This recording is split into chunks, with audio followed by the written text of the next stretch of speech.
नमस्कार दर्शक मित्रों। पिंक लाइन के आज के नए संस्करण में आपका फिर से स्वागत है। आज हम बात करेंगे देश में चल रहे पॉलिटिकल घमासान की। Yes, the political slugfest has started. After the election results, the situation that we are in today leads to certain things. और ये सब आज जानेंगे। उससे पहले मैं आपको एक रिक्वेस्ट करूंगा, please like share and subscribe this videos. अगर आप किसी भी तरह से सपोर्ट करना चाहते हैं, डिस्क्रिप्शन में सभी डिटेल्स दी हुई है। सुपर चैट, सुपर स्टिकर्स के द्वारा भी आप सपोर्ट कर सकते हैं। हालांकि मैं ये वीडियो रिकॉर्ड करके आपको दे रहा हूँ, मगर ये वीडियो रिकॉर्ड हो रहा है 3 तारीख को, 3 जुलाई को, जबकि नए नए विपक्षी नेता बने राहुल गांधी का उद्बोधन लोकसभा के अंदर भी आ चुका है। और 2 घंटे 17 मिनट का वड़ा प्रधान नरेंद्र मोदी जी का भी उद्बोधन हमने सुना। उनकी जो बातें हैं, उनके जो चरितार्थ है, उनकी जो गर्भित इशारे हैं, उसके ऊपर हमें गंभीरता से बात करनी पड़ेगी और ये सोच के चलना पड़ेगा कि आगे का राह बहुत संघर्षमयी होगी। मित्रों, जब मोदी जी कहते हैं बालक बुद्धि, नया नाम दिया उन्होंने, हमारे राहुल गांधी जी को एक नया नामकरण किया गया, बालक बुद्धि। बच्चे की उपमाएं बहुत सी बार उन्होंने 2 घंटे 17 मिनट में दी। सबने सुनी है। उसके मायने क्या है वो भी बताता हूं, मगर उससे पहले एक बात जान लो कि विपक्ष की तैयारी कितनी जोरदार थी। उन्होंने सोचा था हल्ला गुल्ला करेंगे, शोरगुल करेंगे, तो मोदी जी तंग आके 40-50 मिनट में अपना उद्बोधन खत्म। मगर हुआ ऐसा नहीं, हुआ कुछ उल्टा ही। मोदी जी तो डटे रहे, दिल से डटे रहे, और जो कहना था सब कुछ कह दिया। बहुत सी भाषा, बहुत से शब्द प्रयोग, परजीवी कांग्रेस। कांग्रेस जिसके साथ पनप रही है, वो विदेशी इकोसिस्टम को भी नाश कर देंगे, घर में घुस के मारेंगे। ये सब उद्बोधन मोदी जी के बहुत मायने रखते हैं। और ये भी कह दिया कि अब इनको होता है, चलता है, छोटे बच्चे की तरह नहीं लिया जाएगा। ये बालक बुद्धि को हर वक्त वो तंग करता जाएगा, तूफान करता जाएगा, गलत बातें कहता जाएगा, असत्य बातें कहता जाएगा, हिंदुत्व के प्रति, हिंदुओं के प्रति हिंसक होने की बात करता जाएगा, और कुछ भी करके जाएगा। उसको अब बालक समझ के छोड़ नहीं दिया जाएगा, उसका जवाब मिलेगा, बहुत करारा जवाब मिलेगा। शोले की वो मौसी भी आ गई, बहुत सी बातें आ गई। 2 घंटे 17 मिनट का ये शो प्रधानमंत्री नरेंद्र मोदी जी का एक ऐसा शो था जो इंडिया की जो T20 वर्ल्ड कप की फाइनल थी ना, उसके जैसा था।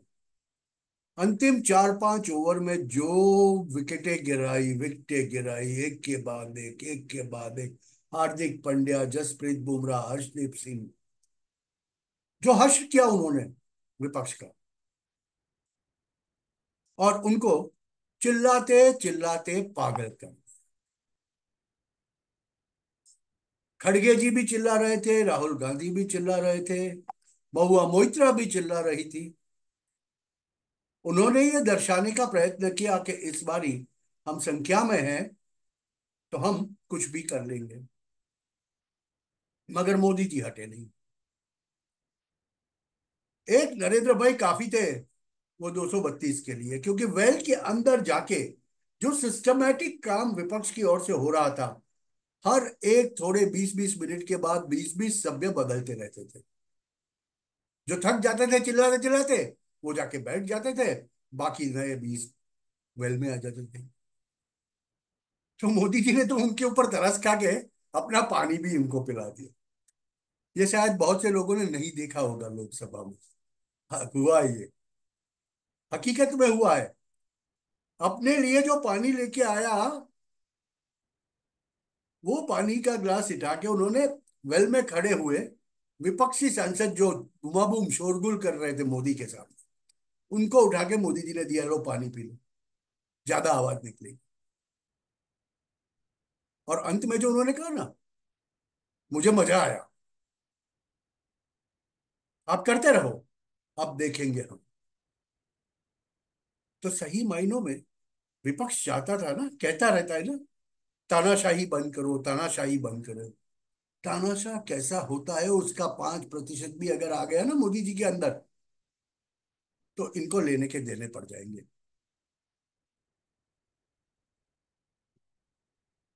ये बालक बुद्धि की तो बहुत सी करतूतें सुना दी।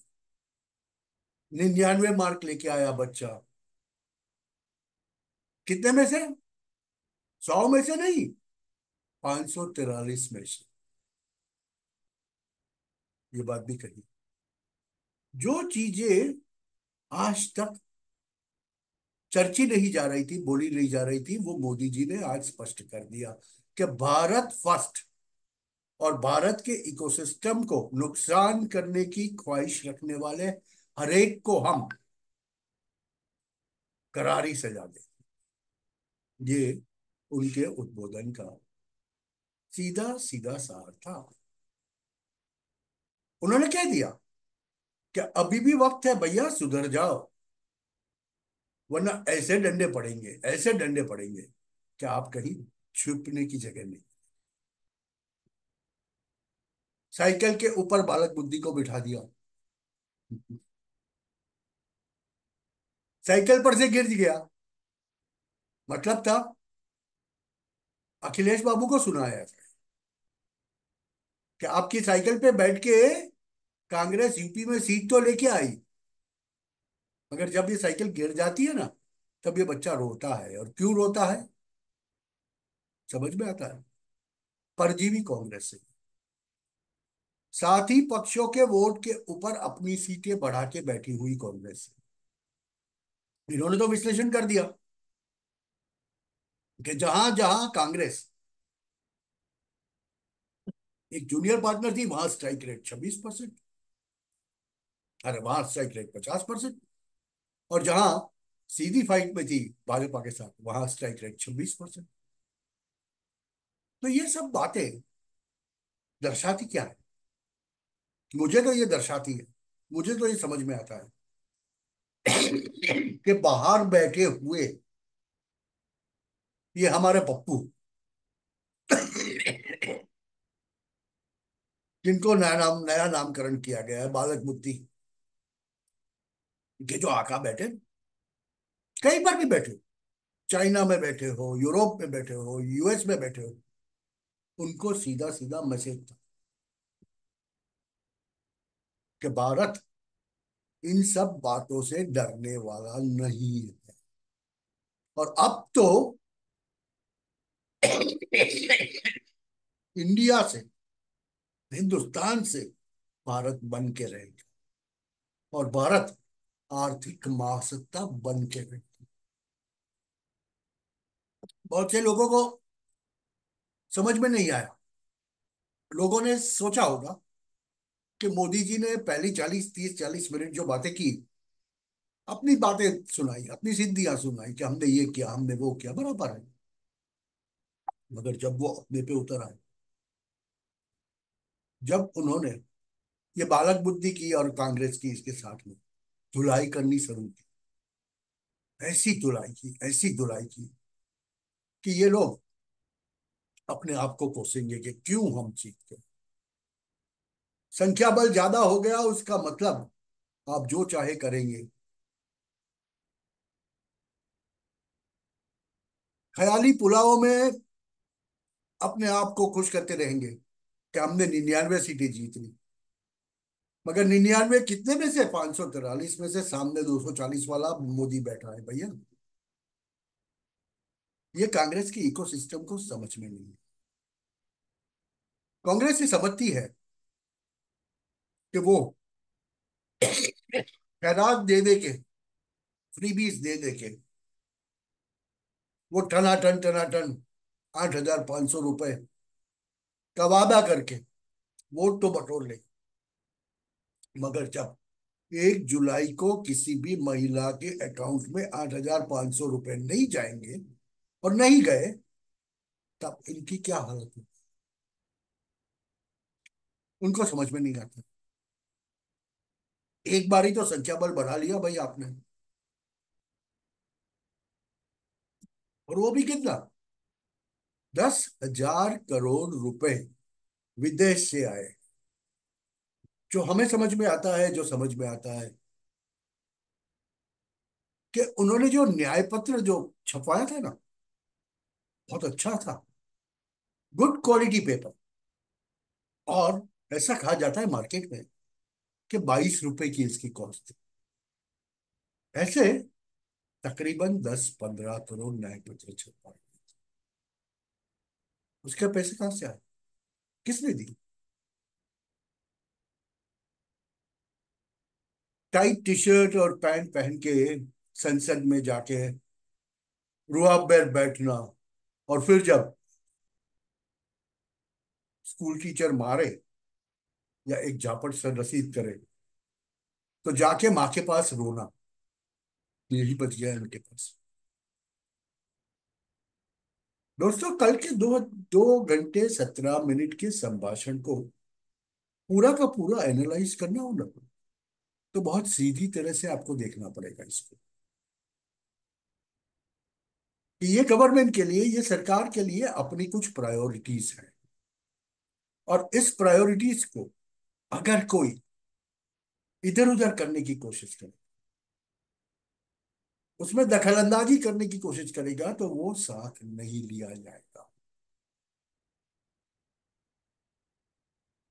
और कल तो चेतावनी वहां तक पहुंच गई कि ये इकोसिस्टम जो बना हुआ है ना कांग्रेस का, विपक्ष का, वो इकोसिस्टम को उनकी भाषा में जवाब दिया गया। मित्रों, इसका मतलब बहुत बड़ा होगा। देखिए, आप माने या ना माने, एक चीज समझ लीजिए, जिसे हम वैश्विक डीप स्टेट कहते हैं ना, वो डीप स्टेट के साथ में एक बाजू निगोशिएशंस हो रहे हैं, और दूसरी तरफ ये वो डीप स्टेट के चट्टे बट्टे विपक्ष के लोग यहाँ पर ये सब व्यवधान खड़े करके कुछ लीवेज वो डीप स्टेट वालों को जो नेगोशिएशन हो रहे हैं उसमें मिल जाए, उसका यत्न कर रहे हैं। मगर आप देखिए, ये संभाषण को एक दूसरे नजरिए से देखिए। तो कल मोदी जी ने साफ साफ शब्दों में बोल दिया, there will be nothing, it's my way. मतलब भारत के लिए, भारत फर्स्ट, नेशन फर्स्ट, उसके अलावा there is no other way. तो अगर एलोन मस्क ऐसा समझते हैं कि टेस्ला अपने दम पर अपनी शर्तों पे भारत पे आएगी, नहीं आएगी। भारत सरकार जो बोलेगी वही करनी। और इसके लिए हमें बहुत दूर जाने की जरूरत नहीं है। 12 जुलाई का वेट करिए। देश में, देश के सबसे बड़े धनिक के बेटे की शादी है। देखते हैं कौन कौन आता है। इससे पता चल जाएगा वैश्विक इकोसिस्टम और डीप स्टेट के ऊपर कितना असर पड़ा। किसके साथ बातचीत हो रही है, किसके साथ नहीं हो रही। आप जो लिस्ट देखेंगे, जो लोगों को भारत में आता देखेंगे, उससे पता चलता है। और साथ में बहुत से लोगों की चीखें निकलने वाली है 8 9 10 को। कैसे?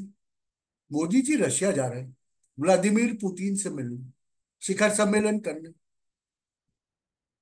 तो ये सब बातें एक मई से जुड़ी हुई। देखिए भैया, लोग कुछ भी कहे, भाजपा यूपी में क्यों हारी, महाराष्ट्र में क्यों हारी, राजस्थान में क्यों सीटें गंवाई, ये सब बातें हैं, मगर ये हो चुका है। इनका सीधा सीधा संबंध जो विदेशी इंटरफेरेंस करने की जो कोशिश की गई है, भोले भाले लोगों को भरमाने की जो कोशिश की गई है, असत्य का उच्चारण कर, ऐसे वायदे करके कि जो कभी पूरे नहीं हुए, इसके ऊपर अब गाज गिर गए। बाकी आपको कभी, आपने कभी मोदी जी को 10 साल में देखा है संसद के अंदर अपने संभाषण में, वो भी राष्ट्रपति के भाषण की का आभार व्यक्त करते हुए, ये गिनवाने के लिए कि कितने केसेस हैं विपक्षी नेता के ऊपर, हमारे बालक बुद्धि के ऊपर? 39, 39 टू बी प्रिसाइज। और वो तो कभी भी जेल में जा सकते हैं, कभी भी उनकी संसदीय रह, सरकार ये करेगी? वेल, सरकार के तो हाथ में ही नहीं है, न्याय तंत्र के हाथ में। तो दोस्तों, ये एक चीज समझने की हमें जरूरत है आज, कि the war lines, the battle lines are totally draw. अब जो होने वाला है ना, अगले 1 साल में, 6 महीने में, वो भारत के नवनिर्माण के लिए बहुत मायने रखता है। If opposition gets its own way, in that case, India's growth story will be over। और वो नहीं होने देने के लिए मोदी जी खड़े, उनके साथ पूरा एनडीए खड़ा। और जहां तक मुझे समझ में आता है, मोदी जी ने जो ये कह दिया ना, कि अब इस बालक को बालक की तरह न ले, अब से वो जो जो गलतियां करेगा उसका भुगतान उसको भुगतना पड़ेगा। और जब तक आप ये नहीं करो, तब तक ये समझेगा नहीं। इटली से, G7 से आए मोदी जी, साथ में एक डॉसियर लेके आए हैं, बात तो ऐसी है, अगस्ता वेस्टलैंड वाला। कब डॉसियर खुलेगा पता नहीं, कब जो पिछले केसेस हैं उसमें कहीं कुछ हो जाए पता नहीं,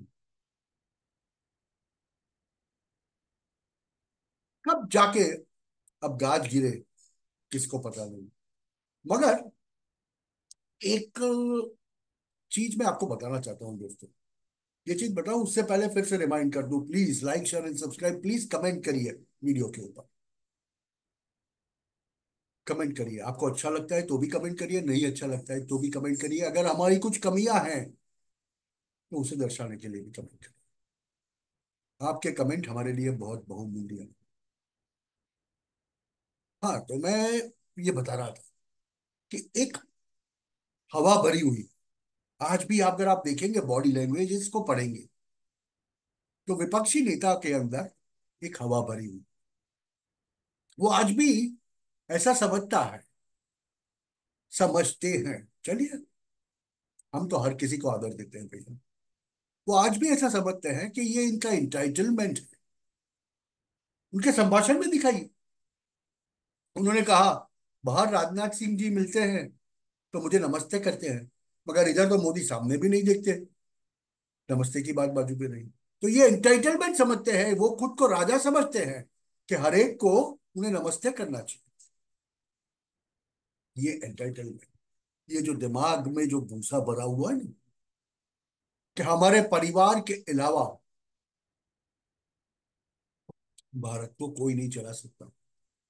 और अब तो 10 साल हो गए, उन्होंने तो कभी भारत की राजगद्दी नहीं देखी, मोदी जी ने उन्हें बैठने ही नहीं दिया। अब ऐसी स्थिति में दूसरी तरफ ये इस बारी थोड़े ज्यादा बन के आ गए, 232 हो गए सब मिला के, इंडिया अलायंस वाले, फिर भी सत्ता हाथ में नहीं आई।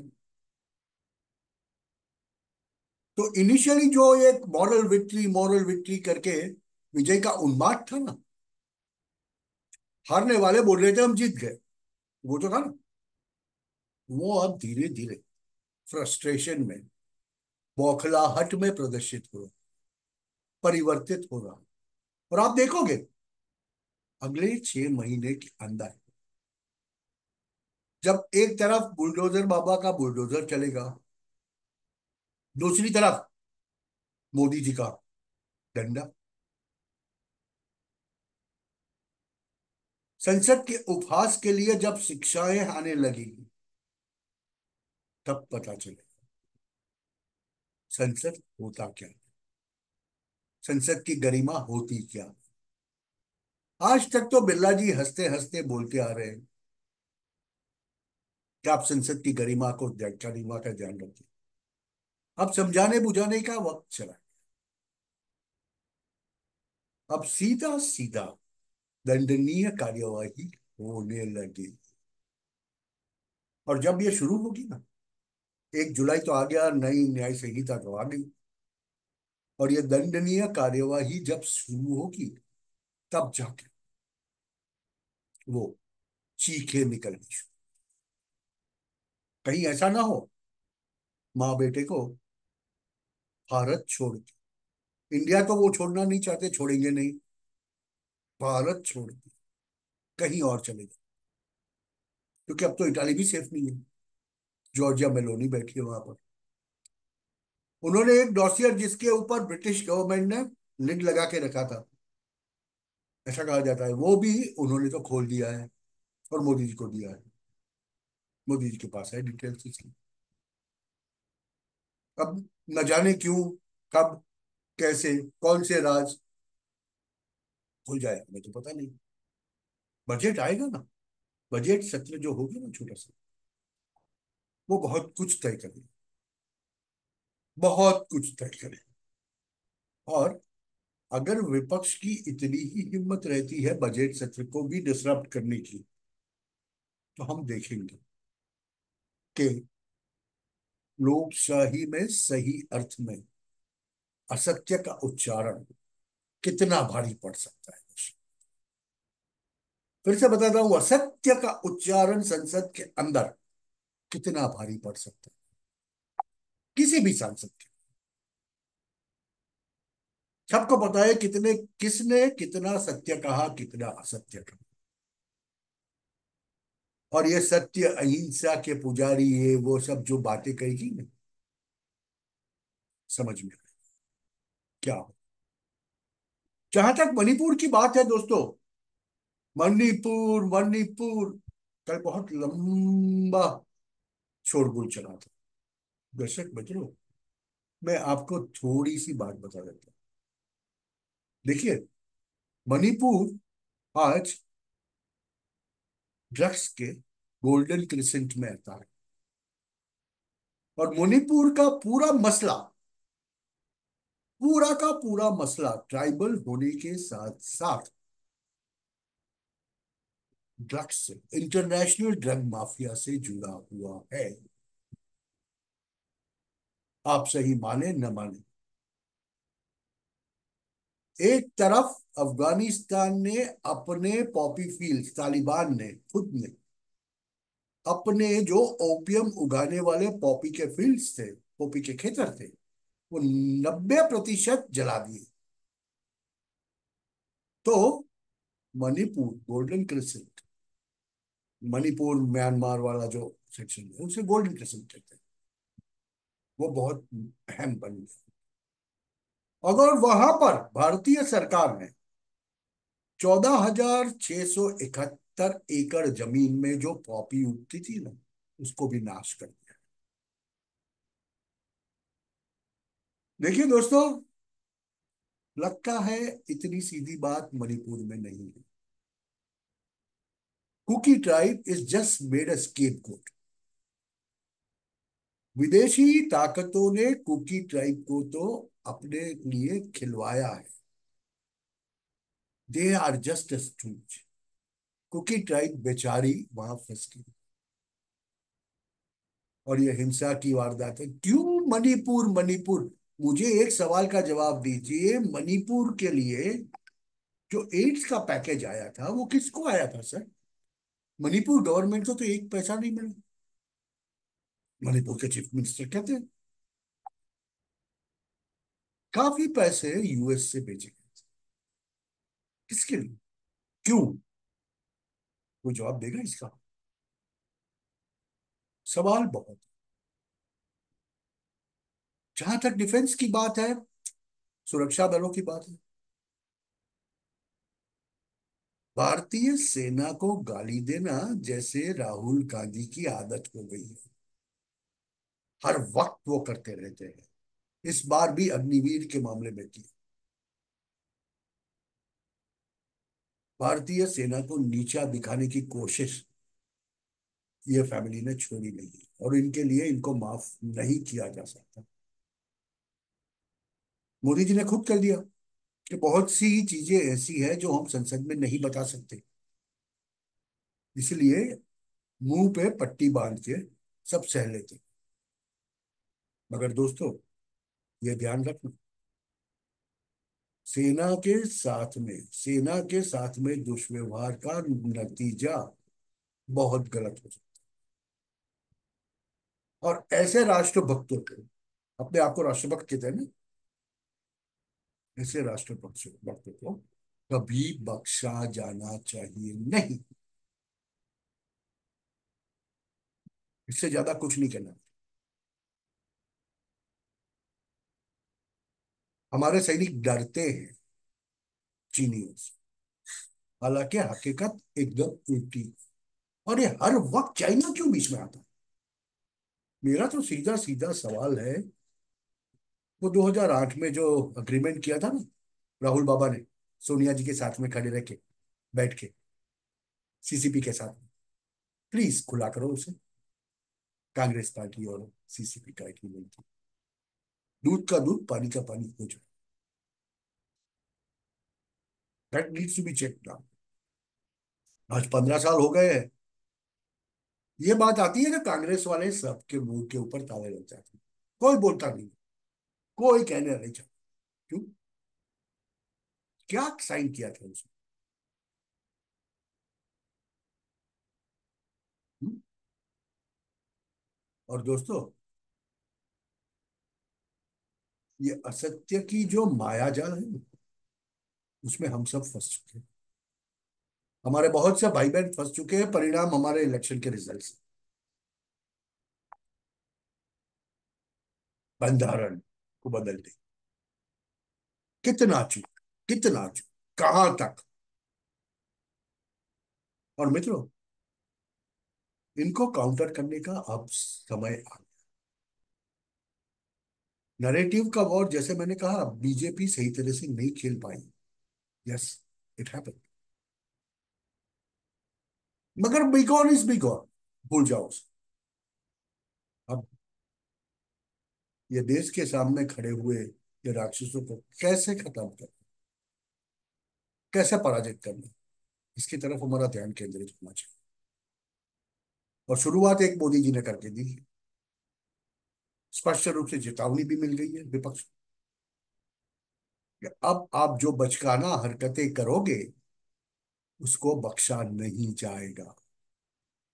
Simple message. बचकाना हरकतें करोगे उसको बख्शा नहीं जाएगा। और आपके इकोसिस्टम को पीछे से सपोर्ट करने वाली विदेशी ताकतों को भी उन्हीं की भाषा में जवाब दिया जाए। घर में घुस के मारे, और मारना शुरू कर देना पड़ेगा। और बहुत जल्द आपको समाचार मिल जाएंगे, न्यूज मिल जाएंगे कि काम शुरू हो गया। तो मित्रों, आज सीधा सीधा विश्लेषण नहीं, बहुत गर्भित भाषा में मैंने बहुत कुछ जो कहना था कह दिया। आप इसे इंटरप्रेट करने की कोशिश कीजिए। जो घटनाएं घट रही है उसके साथ में मिला के इसे समझने की कोशिश कीजिए, आपको समझ में आ जाएगा मैं क्या कह रहा हूं। 12 तारीख को अंबानी के यहाँ शादी, और वो शादी में कौन कौन आता है वो ध्यान से देखिएगा। हाँ, वर्ल्ड का हुई हू आता है, उसको ध्यान से देखिएगा, आपको बहुत कुछ। तो आज के लिए इतना ही। मिलते हैं फिर से हाँ, एक चर्चा करेंगे हम मोदी जी के मॉस्को विजिट की, पुतिन से मिलने की, लॉजिस्टिक एग्रीमेंट की, क्या है कि क्यों हो रहा है, और इससे किसके दिल चले, क्यों चले, ये भी बात। मित्रों, आज के लिए से ऐसे बोला वैसे ही है। बस मोदी जी की ये दो तीन चीजें याद रखिए। नेशन फर्स्ट, घर में घुस के मारेंगे, बचकाना हरकतें, बालक बुद्धि, और विपक्ष के इकोसिस्टम को उन्हीं की भाषा में जवाब दिया जाए। बस। मित्रों, please like share and subscribe, please encourage us so that we can also grow a little bit more with your support, and we have to develop this ecosystem अगर हमें सनातन को बचाना है, क्योंकि सनातन कल था, है और रहेगा। जैसे मोदी जी की बात करें तो मोदी कल था, आज है और परसों भी रहेगा। मित्रों, please like share and subscribe our video, we would be highly obliged to you। Thank you. जय हिंद, जय भारत।